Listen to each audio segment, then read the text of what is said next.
The hum of the Airbus A350 filled the cabin with a steady, soothing rhythm, a stark contrast to the chaos Major Amara Kingston had endured during her 18-month deployment in a remote conflict zone. At 34, Amara was a decorated officer in the U.S. Army, her sharp intellect and unyielding determination earning her respect among her peers. Her deep brown skin glistened faintly under the cabin's soft lighting as she settled into Seat 1B, a first-class upgrade gifted by the airline as a gesture of gratitude for her service. The plush seat felt like a luxury she hadn't known in years, a rare moment of comfort after months of sand, sweat, and sleepless nights. Amara's uniform, crisp despite the long journey, bore the insignia of her rank and the weight of her sacrifices. She carried a small, weathered journal in her carry-on, its pages filled with letters to her younger brother, Jaden, who was studying engineering back home in Atlanta. The journal was her lifeline, a way to process the hardships of war and dream of the day she'd reunite with her family. She leaned back, closing her eyes, imagining Jaden's proud smile when she walked through the door. This flight from Frankfurt to Atlanta was more than a journey home, it was a promise kept. As passengers boarded, the cabin buzzed with the usual symphony of overhead bins clicking, murmured conversations, and the faint scent of airline coffee. Amara's tranquility was interrupted by a sharp voice. "Excuse me, ma'am, there's been a mix-up." She opened her eyes to see a flight attendant standing over her badge reading Claire Hensley. Claire, in her mid-40s with tightly pinned blonde hair, wore a smile that didn't reach her eyes.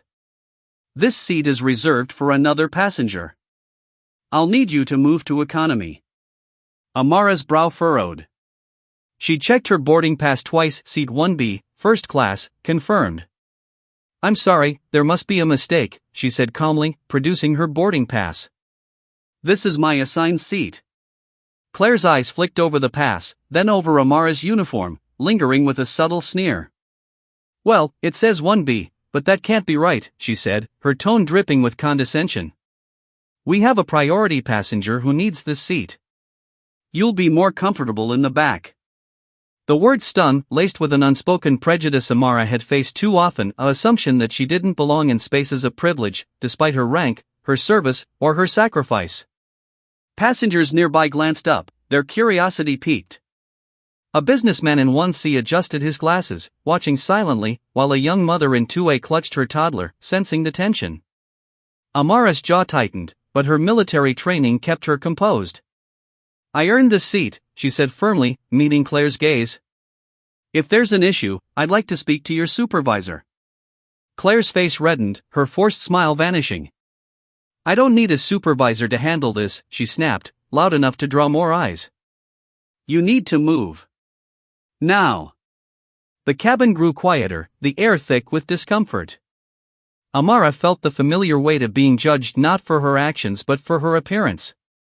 She'd faced worse, hostile checkpoints, ambushes, the loss of comrades, but this moment, in a place meant to honor her, cut deep.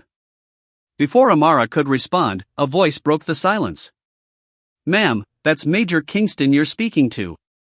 A man in 3D stood, his frame broad and weathered, his silver hair cropped close. He wore a faded leather jacket, but his posture screamed military. "I'd think twice before disrespecting a soldier who's served this country." His name was Colonel Marcus Tate, retired Air Force, and his voice carried the weight of authority. Claire faltered, her tablet trembling in her hands. I didn't mean," she stammered, but Marcus cut her off. "Apologize to the major and let her be." The cabin held its breath. Claire's eyes darted around, seeking an escape, but the weight of Marcus's words and the passenger's stares pinned her in place. "I'm sorry," she muttered, barely audible, before retreating to the galley, her heels clicking sharply. Amara nodded at Marcus, gratitude flickering in her eyes. "Thank you, Colonel," she said softly. He gave a curt nod. "Don't let it get to you, Major. Some folks can't handle seeing a black woman in first class." Amara managed a small smile, but the encounter left a bitter taste. She opened her journal, trying to focus on her brother's latest letter, but a nagging unease lingered. Claire's reaction felt too personal, too deliberate, as if she'd targeted Amara specifically. Shaking off the thought, Amara plugged in her earbuds, letting the soulful notes of Nina Simone ease her tension. The plane taxied, engines roaring, and soon they were airborne, soaring over the Atlantic toward home. But the peace didn't last. 2 hours into the flight, a sharp jolt shook the cabin. Amara's eyes snapped open, her instincts kicking in. The plane shuddered again, more violently, and the overhead lights flickered. Passengers gasped, gripping armrests as bags slid from bins. The captain's voice crackled over the intercom, calm but strained. "Ladies and gentlemen, we're experiencing unexpected turbulence. Please remain seated and fasten your seatbelts." Amara exchanged a glance with Marcus, who looked equally alert. This wasn't turbulence, it felt wrong, deliberate.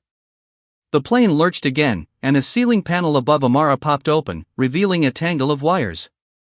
A small object fell into her lap, a sleek, metallic key fob with no markings. She stared at it, her pulse quickening. This was no accident. Someone had hidden this device, and it had landed with her. The lights flickered out, plunging the cabin into darkness before emergency lights cast a dim green glow. Screams erupted, but Amara's training kept her focused. She tucked the fob into her pocket, her mind racing. The in-flight entertainment screen in front of her flickered, displaying not the usual flight map but a single word: divert. It shifted, forming new letters: Reykjavik.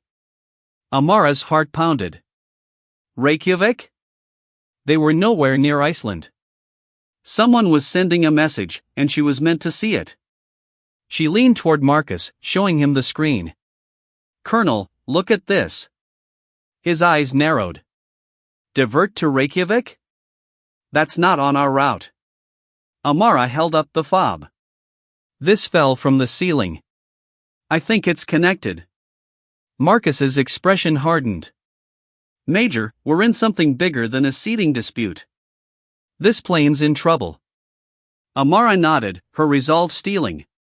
She'd survived war zones, she could handle this. But the question gnawed at her: why her? And what was Claire's role in this? The flight attendant's earlier hostility now seemed like a clue, a piece of a larger puzzle. As the plane continued to shudder, Amara knew she had to act fast. The cabin was a cacophony of fear, passengers clutching seats, whispering prayers, their faces illuminated by the eerie green emergency lights. Amara's military instincts took over, her senses sharpened by years of navigating danger. The mysterious fob in her pocket felt like a ticking bomb, its purpose unknown but undeniably significant. The word Reykjavik flickered on her screen again, urgent and insistent, before the display went dark. Marcus leaned closer, his voice low. "Major, if someone's tampering with this plane, we need to get to the cockpit." Amara nodded, but the path forward was fraught. The turbulence had subsided slightly, but the cabin was chaotic, with spilled drinks and scattered belongings clogging the aisles. She scanned the galley, where Claire stood, her face pale and her hands trembling as she gripped a tray. Was she scared, or hiding something? Amara approached cautiously, Marcus at her side. "Claire," she said, keeping her tone even, "I need to know what's going on. This isn't turbulence, it's sabotage." Claire's eyes widened, her lips parting as if to protest, but something shifted in her expression: guilt, perhaps, or fear. "I don't know what you're talking about," she said, too quickly. Amara held up the fob. "This fell from the ceiling above my seat. Someone's trying to send a message, and I think you know more than you're letting on." Claire's gaze darted to the fob, then away. I'm just a flight attendant," she stammered. "I don't know anything about that." But her voice cracked, betraying her. Marcus stepped forward, his presence commanding. "Ma'am, if you know something, now's the time to speak. Lives are at stake." Claire's shoulders slumped, and she whispered, "It's not what you think. I didn't mean for this to happen." Amara's eyes narrowed. "What didn't you mean?" Claire hesitated, then spoke in a rush. "They contacted me before the flight. Anonymous messages.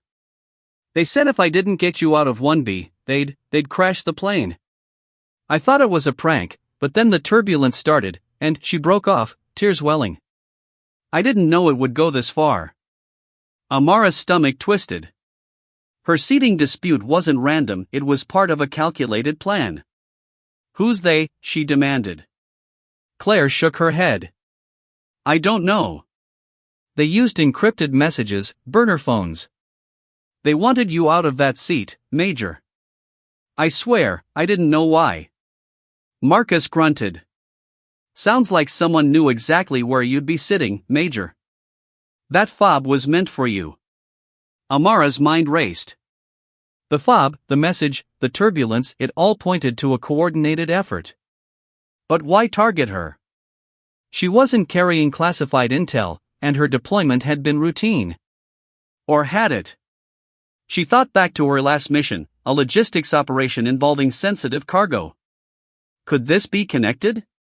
We need to get to the cockpit, Amara said, her voice firm. Claire hesitated, then nodded. I have a keycard for the door, but it's dangerous. If they're watching, Amara cut her off. We don't have a choice. Lead the way. Claire, still shaken, handed over the keycard, and the trio moved toward the front of the plane, weaving through panicked passengers. As they reached the cockpit door, Amara's heart pounded. She pressed her ear to the door, catching fragments of a heated exchange. Can't land in Reykjavik, a pilot's voice protested. The runway's too short for an A350. Another voice, cold and authoritative, replied, follow the coordinates, or everyone dies. Amara's blood ran cold. The plane had been hijacked, not physically, but digitally. Claire swiped the keycard, and the door clicked open. Amara stepped inside, Marcus behind her.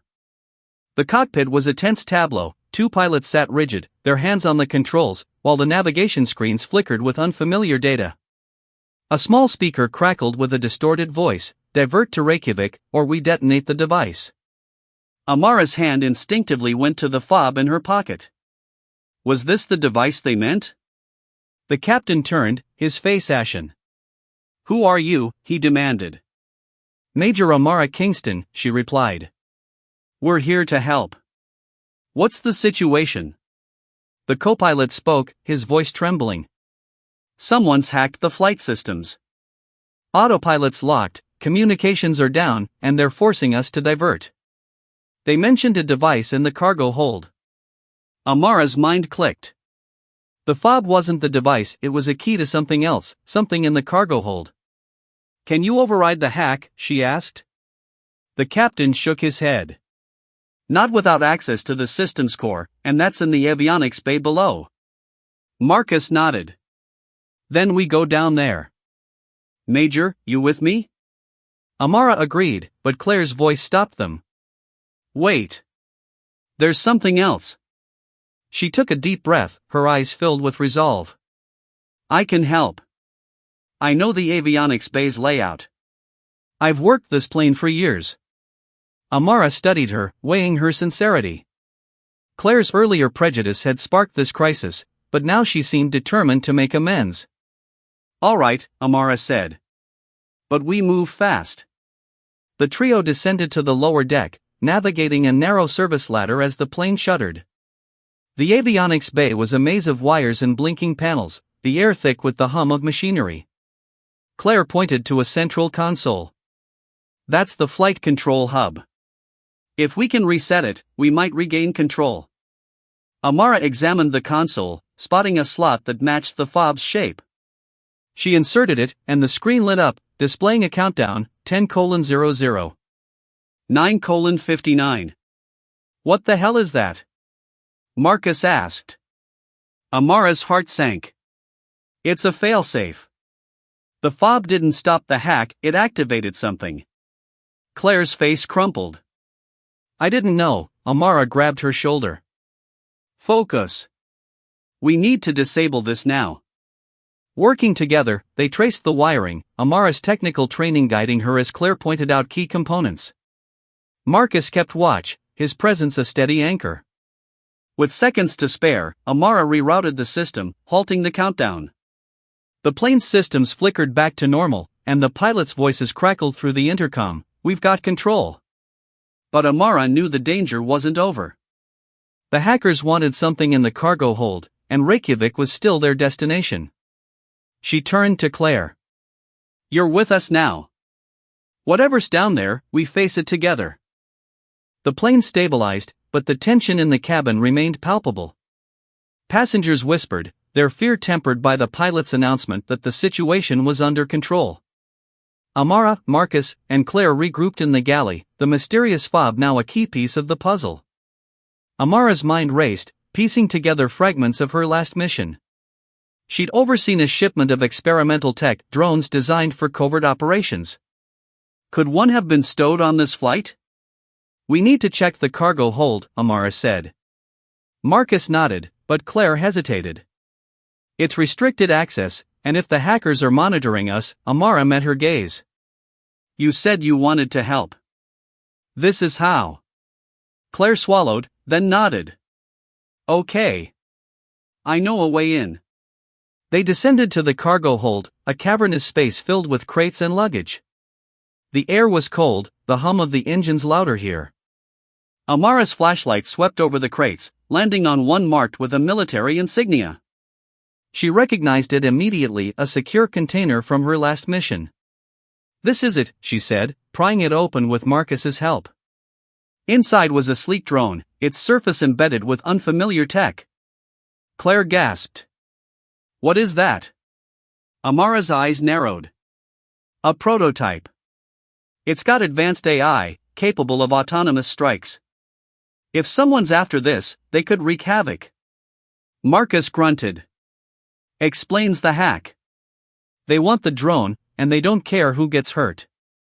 Amara's mind flashed to the hacker's threat, a device in the cargo hold. Was the drone rigged to explode? Before they could investigate further, a noise echoed, a metallic clang. Amara spun, her flashlight catching a figure in the shadows. A man in a black jumpsuit lunged, a knife glinting. Marcus tackled him, and a struggle ensued. Amara joined in, disarming the man with a swift strike. Claire, frozen at first, grabbed a fire extinguisher and knocked the attacker out. Who is he? Claire panted. Amara checked his pockets, finding a burner phone with a single message: secure the drone. Eliminate witnesses. He's with the hackers, Amara said. There could be more. Marcus tied the man up, his face grim. We need to get this drone offline before they try again. Amara examined the drone, finding a hidden panel with a blinking red light. It's armed, she said. If it activates, it could take down the plane. Claire, her voice steady now, pointed to a wiring harness. I've seen maintenance crews work on these. Cut the red wire, but only after grounding the circuit. Amara nodded, impressed by Claire's quick thinking. Together, they disabled the device, the red light fading. The pilot's voice crackled through a handheld radio Claire carried. We're approaching Reykjavik. Ground crews waiting, but they're armed. Amara's jaw tightened. The hackers had backup on the ground. She turned to Claire. You didn't sign up for this, but you're in it now. You ready? Claire nodded, her earlier prejudice replaced by determination. I was wrong about you, Major. Let's finish this. As the plane descended toward Reykjavik, Amara, Marcus, and Claire prepared for what awaited. The passengers, unaware of the full danger, cheered as the wheels touched down, but Amara knew the real battle was outside. Through the window, she saw armed figures surrounding the tarmac, their rifles glinting under floodlights. Amara turned to Claire. You've got access to the crew's emergency protocols. Can you get a message to air traffic control? Claire nodded, rushing to the galley to send a coded distress signal. Marcus armed himself with a flare gun from the emergency kit, while Amara clutched the disabled drone, knowing it was their leverage. As the cabin door opened, Amara stepped onto the tarmac, Marcus and Claire flanking her. The leader of the armed group, a man with cold eyes, demanded, hand over the drone. Amara held her ground. It's disabled, and your plan's over. Stand down. The man laughed, raising his weapon, but Claire's voice rang out, they're coming. A roar of engines filled the air as Icelandic police and NATO forces swarmed the tarmac, alerted by Claire's signal. The hackers, caught off guard, surrendered as sirens blared. Amara handed the drone to a NATO officer, explaining its significance. The crisis was over, but the impact lingered. Back in the cabin, passengers erupted in applause, unaware of Claire's initial role but inspired by the unity that saved them. Claire approached Amara, tears in her eyes. I was wrong, Major. I judged you, and it almost cost us everything. I'll spend my life making up for it. Amara nodded, her heart softening. You did the right thing in the end. That's what matters. As Amara boarded a new flight home, she opened her journal, writing to Jaden, "Courage isn't just in battle, it's in owning your mistakes and standing up when it counts." She smiled, knowing she'd carry this story, and Claire's redemption, with her always.